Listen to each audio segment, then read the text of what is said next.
Senator Bong Go on Tuesday, November 30, announces his withdrawal from the 2022 presidential elections. Go cites his family's resistance to his presidential run and how his heart and mind were contradicting his actions. Sa ngayon, handa po ako magsakripisyo alang-alang sa kapakanan ng ating bayan at ni Pangulong Duterte. Ayaw rin talaga ng aking pamilya.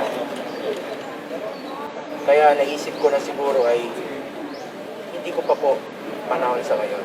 The senator also says he did not want President Rodrigo Duterte, who is 76 years old, to strain himself just to campaign for him in 2022. Allies of the president earlier said the senator's withdrawal was imminent following a dinner in Malacanang on November 24. Both Go and the president have endorsed Sara Duterte's candidacy but have not endorsed her standard-bearer Bongbong Marcos Jr. The older Duterte had recently called Marcos a weak leader, a spoiled child, and broadly hinted the late dictator's son is a cocaine user. Even after he withdraws from the presidential race, Go remains a national official as his term as senator ends in 2025. WHO representative to the Philippines, Dr. Rabindra Abeyasinghe, says there is no need for the country to make wearing face shields mandatory again. There is significant public discontent on the mandatory use of face shields. So it's better to get public compliance with the measures that are there. If we can ensure that those minimum requirements, those minimum public health measures are complied with, if we can ensure that people don't congregate in closed settings, the requirement for face shields probably at this point of time is not mandatory. But Pandemic Task Force official and vaccine czar Carlito Galvez Jr. says the government is eyeing the possible return of the policy as the country prepares for the possible entry of Omicron. He adds Health Secretary Francisco Duque III also supports the return of the policy, and some people from the WHO believe the mandatory use of face shields helped the Philippines beat Delta because of its supposed added protection. Cabinet Secretary Carlo Nograles says Monday, November 29, the country suspends the plan to welcome fully vaccinated foreign travelers from non-visa required green list countries. The plan was supposed to take effect on December 1. Despite worries over the Omicron variant, the Philippine government retains the relatively less strict Alert Level 2 over Metro Manila and most of the country until December 15. Go to Rappler.com for the full list. Need more context, clarity, and perspective? Get the full picture with Rappler Plus. With exclusive content and events, you'll get an opportunity to discuss issues with reporters, experts, and featured guests while helping Rappler continue its fearless journalism. Join now.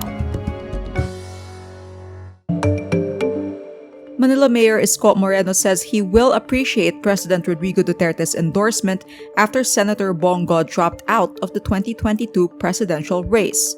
This despite being critical of Duterte's pandemic leadership. Moreno's campaign manager Lito Banayo says Go's withdrawal can be an opportunity for Moreno since politicians who would have supported the senator may now be looking for another candidate to support. Banayo tells Rappler the PDP Laban stalwarts will be free to choose who to support as Duterte says he will stay neutral. Moreno likens Duterte's endorsement to assistance from any person or group that will greatly aid his campaign. Twitter Chief Executive Officer Jack Dorsey is stepping down from his role, he announces Monday, November 29. Chief Technology Officer Parag Agrawal is set to lead the company. Dorsey will remain on the board until his term expires at the 2022 annual shareholder meeting. In an email to employees Monday, Dorsey says his move to step down was his decision and he owns it. He writes, "I'm really sad, yet really happy." Over the past year, Twitter has fought to end years-long criticism that it had been slow to introduce new features for its 211 million daily users. Critics also say the social media giant was losing ground to social media rivals like Instagram and TikTok. In early 2020, Dorsey faced calls from Elliott Management Corp to step down after the hedge fund argued he was paying too little attention to Twitter while also running Square Inc. Despite numerous citizenship offers from other countries, Filipino pole vaulter EJ Obiena expresses his desire to remain loyal to the Philippines. Obiena highlights how much he values loyalty despite active encouragements from netizens who have been telling him to forego representing the Philippines.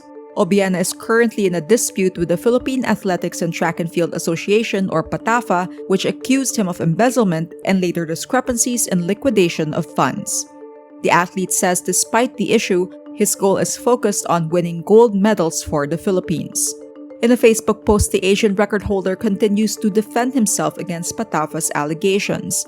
He says, quote, "When one values loyalty, one cannot comprehend how my own mother organization turned on me, never consulted with me, never asked me any questions, never gave me the benefit of the doubt. That's not loyalty. Again, at least not how I define it." Obiena is currently number 6 in the world and he became the country's first Tokyo Olympic qualifier. He finished 11th overall in the quadrennial meet.